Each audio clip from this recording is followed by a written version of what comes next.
পৃথিবীর সবথেকে বড় কিতাব, আকারে বড়, নাম হলো তার তাওরাত। হিব্রু ভাষায় নাযিল হয়েছিল মুসা নবীর উপরে 40 দিন ধরে 1000 পারা। কত কত এগুলো মনে রাখবেন, 1000 পারা বিশিষ্ট 40 দিন ধরে হিব্রু ভাষায় মুসা নবীর উপরে তুর পাহাড়ে তাওরাত নাযিল হলো। যেদিন শুরু হয়েছিল সেদিন ছিল রমজান মাসের 6 তারিখ। 102 নম্বর কিতাব, কিতাবটার নাম হলো জবুর কিতাব। গ্রিক ভাষা, কোন ভাষা এগুলো মনে রাখবেন। জবুর কিতাব গ্রিক ভাষায় দাউদ নবীর উপরে 150 পারা বিশিষ্ট, কত পারা? 150 পারা বিশিষ্ট নাযিল হয়েছে। কবে? রমজান মাসের 8 তারিখে। তাহলে 102 নম্বর কিতাব। 103 নম্বর কিতাব, কিতাবটার নাম হলো ইনজিল। সুরিয়ানি ভাষা। কি ভাষা? সুরিয়ানি ভাষা। ঈসা নবীর উপরে 27 পারা বিশিষ্ট রমজান মাসের 18 তারিখে নাযিল হলো। 104 নম্বর কিতাব,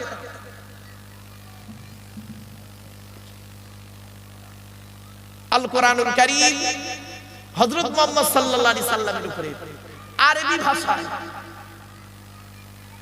30 পারা বা খণ্ড বিশিষ্ট হেরা নামক গুহাতে 610 খ্রিস্টাব্দে 1 ফেব্রুয়ারি সোমবার রমজান মাসের লাইলাতুল কদরের রাতে নাযিল হল।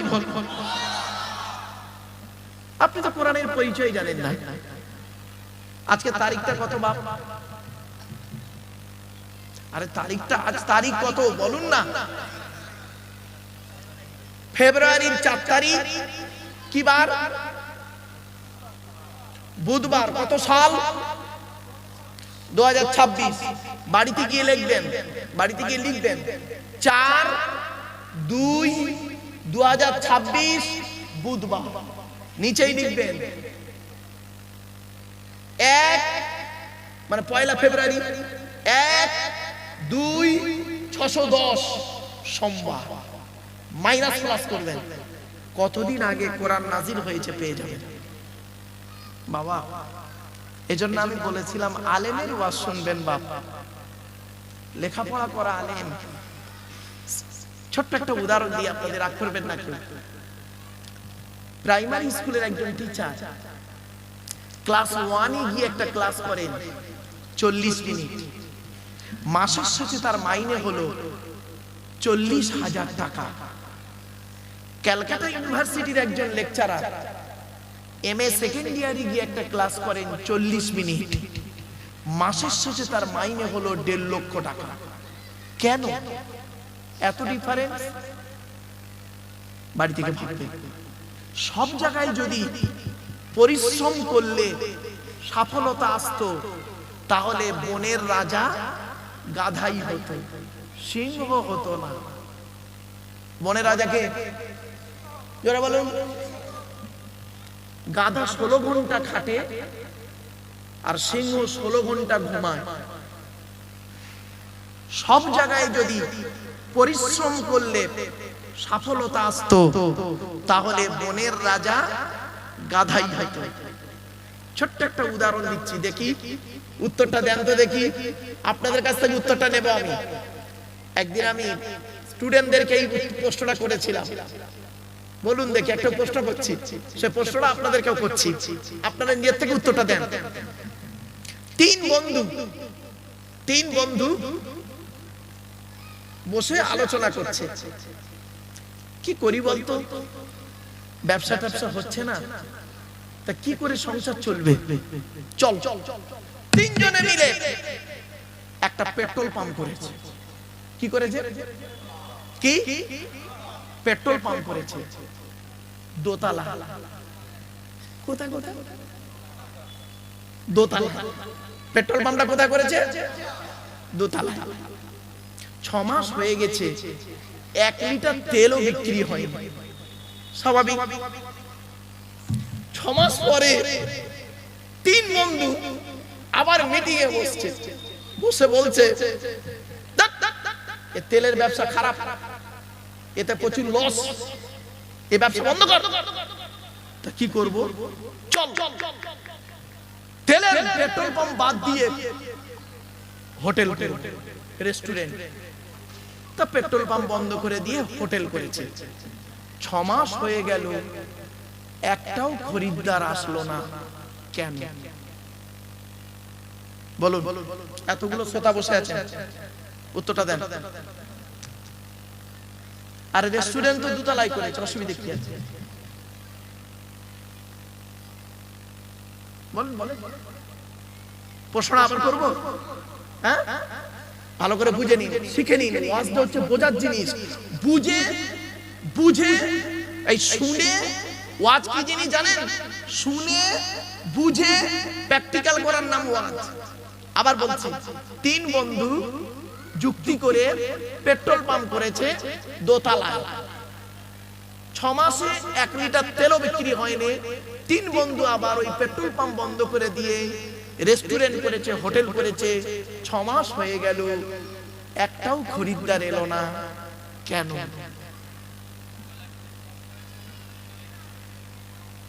আর দোতলায় তো রেস্টুরেন্ট করেছে, পেট্রোল পাম্প বন্ধ করে দিস তো।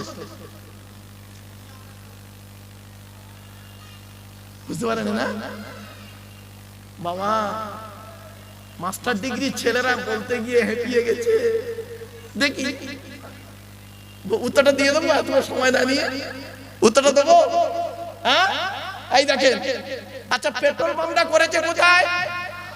দোতলা। সাইনবোর্ডটাই কি প্রথমে লিখেছিল? Petrol pump. এখন ভেতরে হোটেল করেছে, উপরে বাইরে কি লেখা আছে? ওর সাইনবোর্ডটা পাল্টাতে ভুলে গেছে। সামান্য একটু ভুলের জন্য ওর হোটেলও চললো না, পেট্রোল পাম্প চলে। বাবাজি, ওয়াজ কি জিনিস আবার বুঝতে পারছেন? চল, অসুবিধা হচ্ছে আপনাদের? হ্যাঁ, আর একটু হবে না? বন্ধ করে দেবো? হবে? একবার তাকবীর দেন, নারায়ে তাকবীর, নারায়ে তাকবীর। একবার দরুদ শরীফ, আল্লাহুম্মা। ভাই জলসার কাগজ নেই? গ্রামের নাম কি?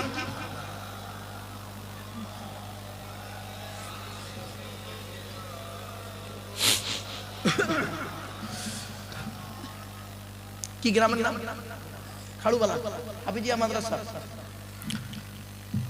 ধন্য ধন্য তুমি খাড়ুবালার মাদ্রাসা, তোমার বুকে শিখিছে সবাই আল কোরআনের পাক ভাষা। বলবো না? বলবো নি? বলবো? ভালো করে শুনুন। ধন্য ধন্য তুমি খাড়ুবালার মাদ্রাসা, তোমার বুকে শিখিছে সবাই আল কোরআনের পাক ভাষা। ছোট ছোট ছেলে মেয়ে বুকে কিতাব লইয়া, সাজ সকালে আসছে তারা, তোমায় তারা জানিয়া। ও মুসলমান নর নারী, শান্তি যদি পেতে চাও, খাড়ুবালার মাদ্রাসাতে ছেলে মেয়ে পড়তে দাও। কেন? কেন? কবর আযাব হবে যখন তোমার আমার উপরে, ছেলে মেয়ে পড়বে কোরআন, শান্তি পাবে কবরে। কবর আযাব হবে যখন তোমার আমার উপরে, ছেলে মেয়ে পড়বে কোরআন, শান্তি পাবে কবরে। মৌতেরি কষ্ট কঠিন শুনে রেখো মুসলমান কোরআন শরীফ পড়লে পাশে জাকান্দানি হয় আসান।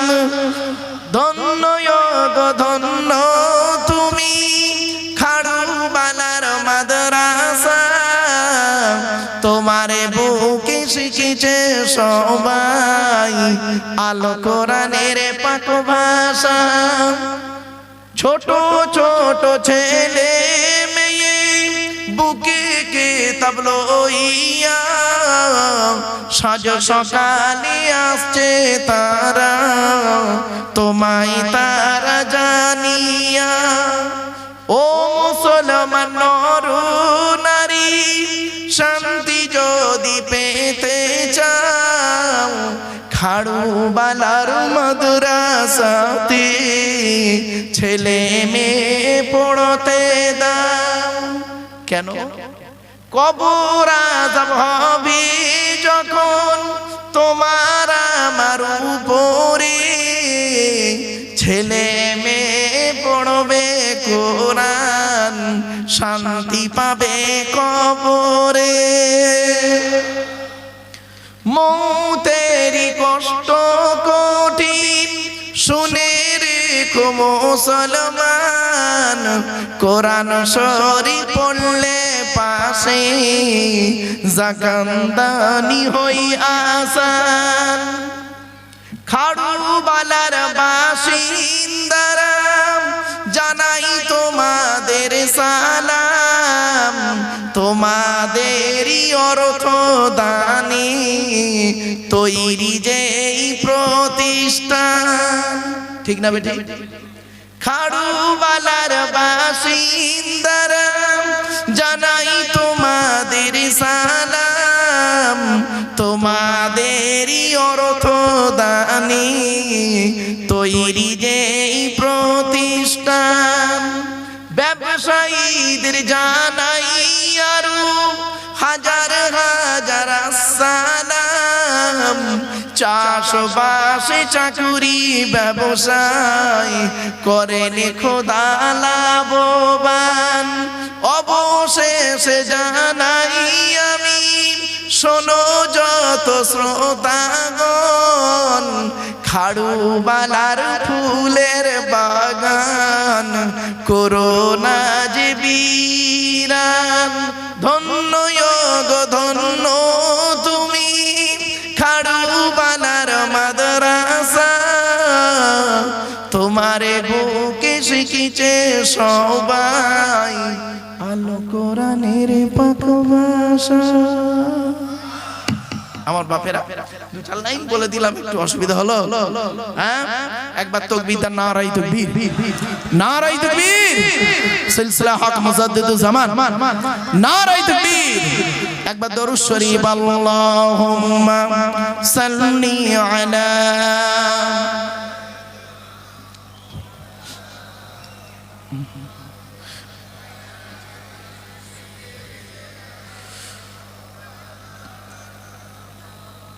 আমার বাপেরা এতক্ষণ আপনাদের কাছে একটা হাদিস বলতে গিয়ে অনেক দূর চলে গেছিলাম। সে হাদিসটা কি মনে পড়ছে? আমি বলেছিলাম একটা কথা, খেয়াল করে দেখুন তো, যে এই যে আখেরি একটা দোয়া হবে, দোয়াটা আল্লাহর দরবারে কবুল হবে কিনা, তাই তো নাকি?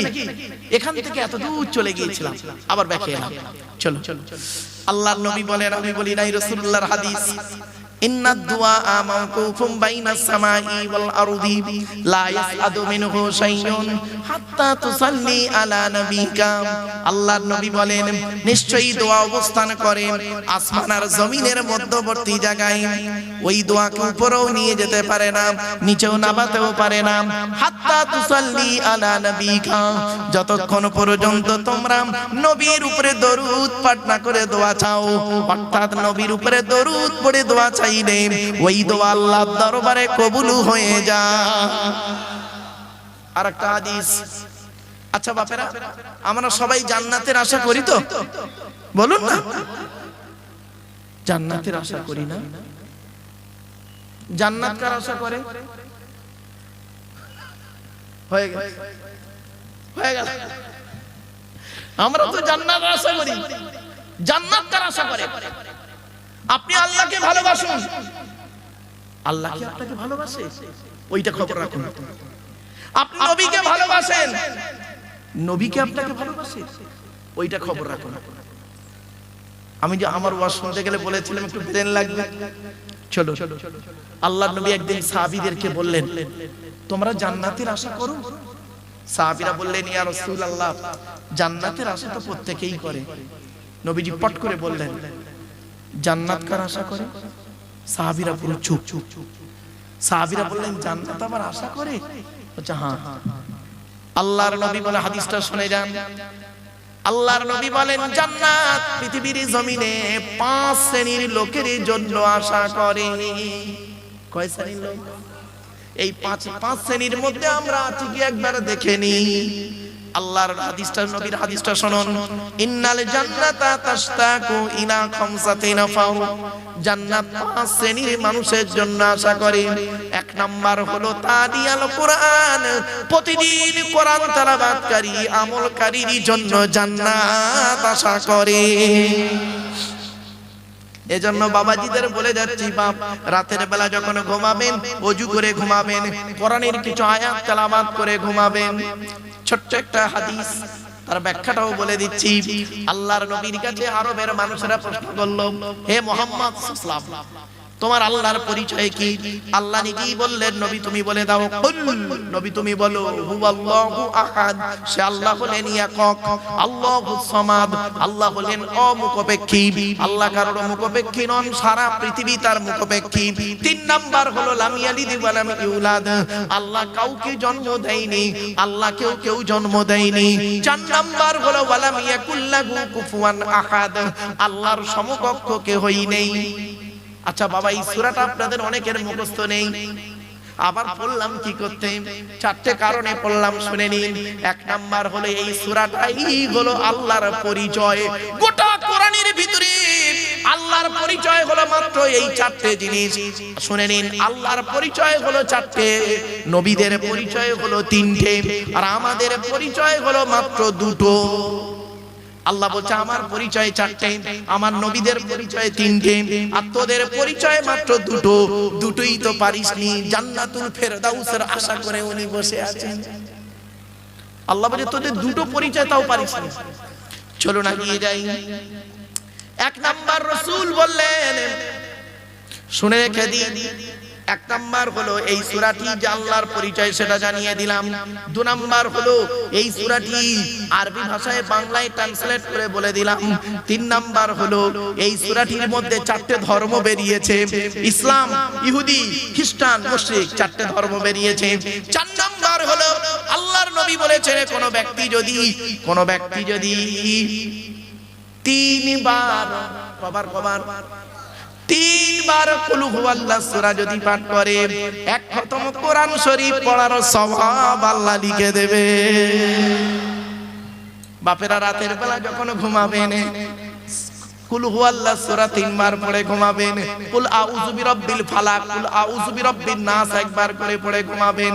আয়াতুল কুরসি সূরা ফাতিহা পড়ে আর যদি দরুদ শরীফ পড়ে গায়ে ফুঁক দিয়ে ঘুমান, ওই বাড়িতে জিন ভূত পরি জাদু বানটোনা কিছুই লাগবে না।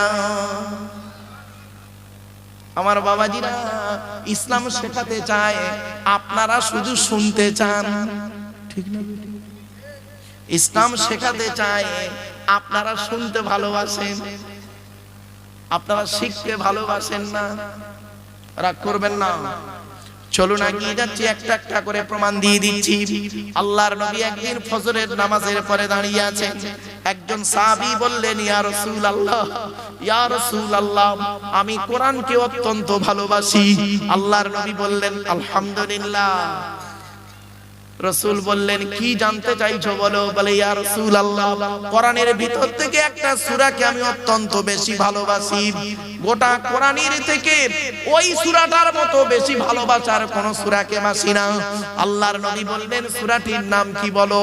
তো সাহাবী বললেন, ওই সূরাটি হলো কুল হুয়াল্লাহ সূরা। আল্লাহর নবী বলেন, ও আমার সাহাবী, কুল হুয়াল্লাহ সূরা মহব্বত করার কারণে কিয়ামতের মাঠে আল্লাহ তোমার নাজাত দিয়ে দেবে।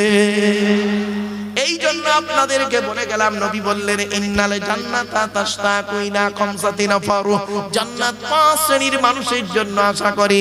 এক নাম্বার হলো তালিয়াল কোরআন, প্রতিদিন কোরআন তেলাওয়াতকারী মানুষের জন্য জান্নাত আশা করে। রাসূল বললেন খায়রুকুম মান তাআল্লামাল কুরআনা ওয়া আল্লামাহু, তোমাদের মধ্যে উত্তম ব্যক্তি হলো ওই লোকটা যে নিজে কোরআন শিক্ষা করেছে, অপরকে কোরআন শিক্ষা দিয়েছে।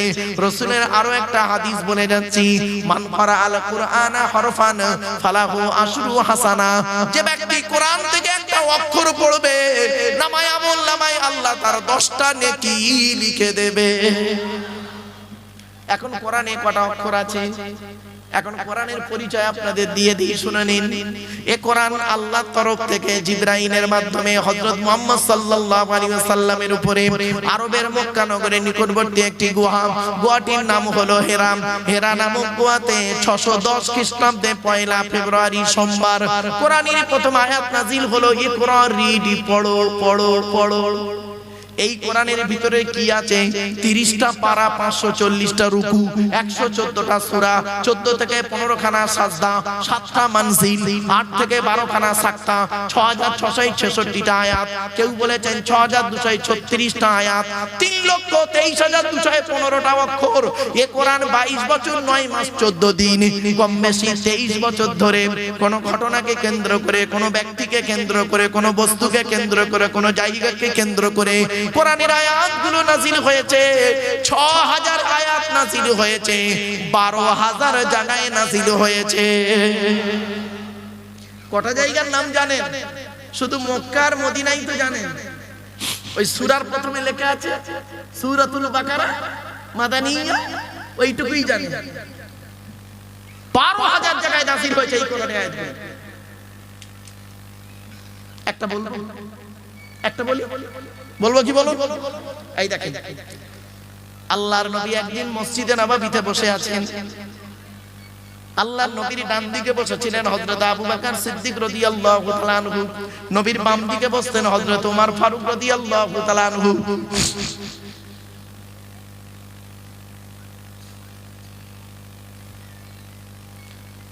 আল্লাহর নবী ডান দিকে বসে আছিলেন কে? ভাই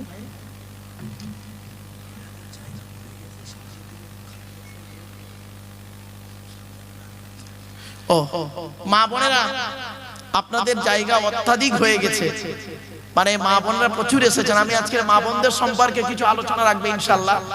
আমার মায়েরা বোনেরা, আপনারা একটু আগিয়ে এগিয়ে আসুন। মা আপনি বসুন, অন্যকে বসার সুযোগ করে দিন।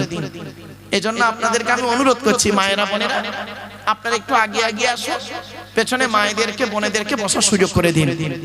চলেন প্লিজ অ্যাটেনশন এদিকে। আল্লাহর নবীর ডান দিকে বসেছিলেন কে? আচ্ছা, হযরত আবু বকর নবীজির কে হন? শ্বশুর হন। কে? শ্বশুর। আচ্ছা, কে বড়, জামাই বড় না শ্বশুর বড়?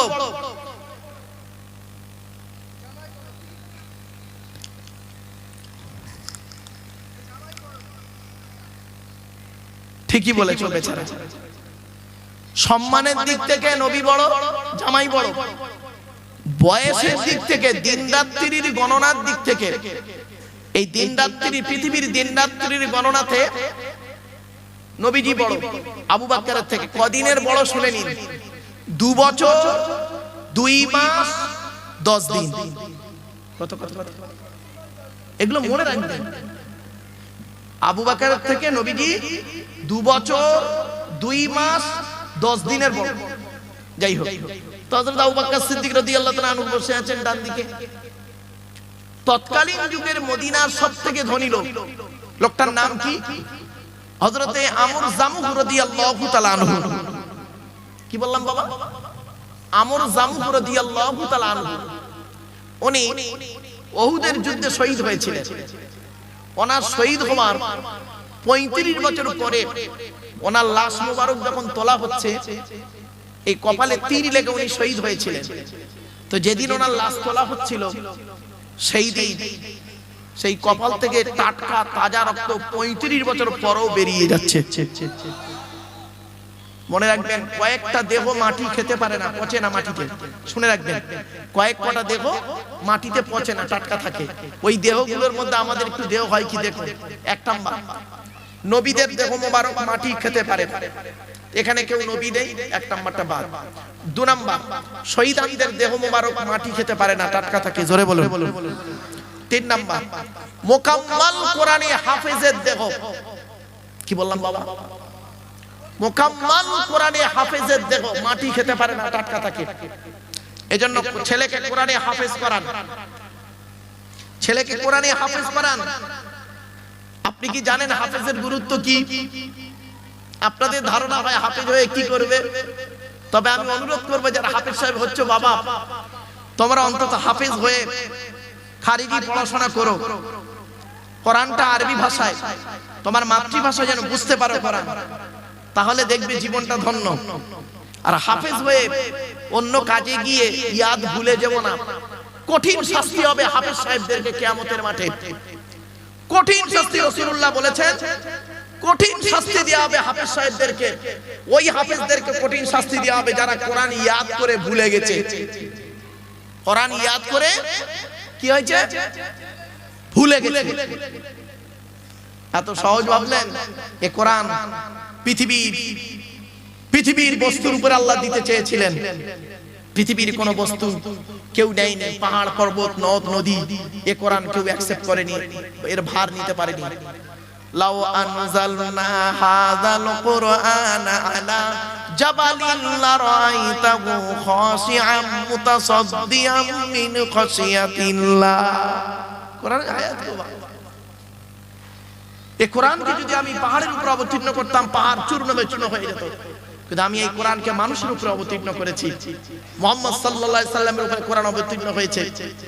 আর এই কোরআন যারা মুখস্থ করে, মনে রাখবেন তাদের উপর আল্লাহর কত রহমত থাকে আপনি ভাবতে পারবেন না, একদিন বুঝতে পারবেন। চলুন, এজন্য 3 নাম্বার হলো কোরআন মুকাম্মাল কোরআনে হাফেজের দেহ।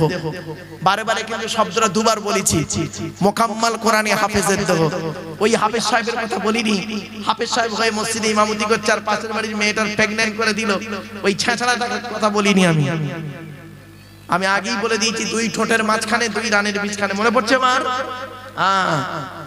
চলো, 4 নাম্বার হলো হাক্কানি আলেমের দেহ মাটি খেতে পারে না, টাটকা থাকে।